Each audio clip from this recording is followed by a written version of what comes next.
All right, it's been 1,364 days since the Senate last passed a budget. Look at that. And now some members of Congress are saying enough already, and they have a plan. And this plan is to force Washington to get serious about their fiscal problems. They say if Congress does not pass a budget, they're not going to get paid.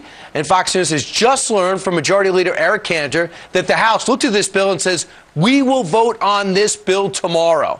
Nevada Senator Dean Heller came up with this about a year ago, joins us right now from Washington. Senator, instead of saying, hey, we're not going to lift the debt ceiling, you say, yeah, we'll lift it for 3 months, and then we'll go ahead and pass a budget in that time period. Is that possible? Yeah. I sure hope so. Obviously, that's the goal. That's been my goal for the last 18 months since I've been in the Senate. Obviously, to push the Senate to actually do something. As you just mentioned, we haven't had a budget here for almost 4 years in Washington, D.C. And I think we can agree on one thing, that the worst-run institution in America right now is the United States Congress. So we need to do something different. So to do that, you got to get to some control over your own colleagues, and to do that, hold on to their paycheck. Republicans like Darrell Issa said, I think that's unconstitutional. Well, there's a lot of people in Washington, D.C. that obviously don't want to cut their pay. The purpose of that constitutional amendment was to make sure that members of Congress didn't enrich themselves during the legislative session. I'll tell this to Darrell Issa and anybody else who wants to make this argument. Cut your pay, go back to your district, and see if your constituents complain. Yeah, and by the way, Darrell Issa is one of these guys who's a successful businessman. He doesn't need a dollar from the government. He's just bringing it up. Well, he did, yeah. He didn't make his riches cutting his pay, that's for sure. True. Joe Manchin is the only Democrat that I could see that has signed on. What do you think on the other side? Some people on the left are calling it a gimmick.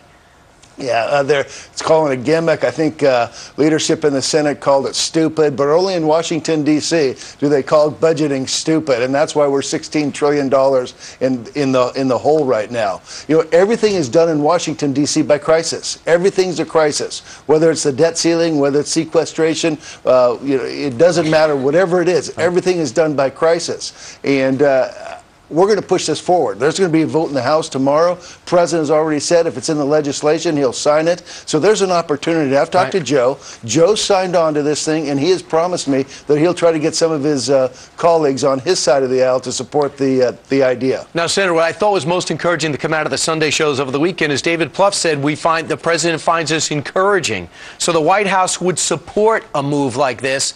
So instead of saying the debt ceiling's here, we're not going to move, you're saying we're moving ahead of the crisis. Can you get a budget together in 3 months? Is that possible?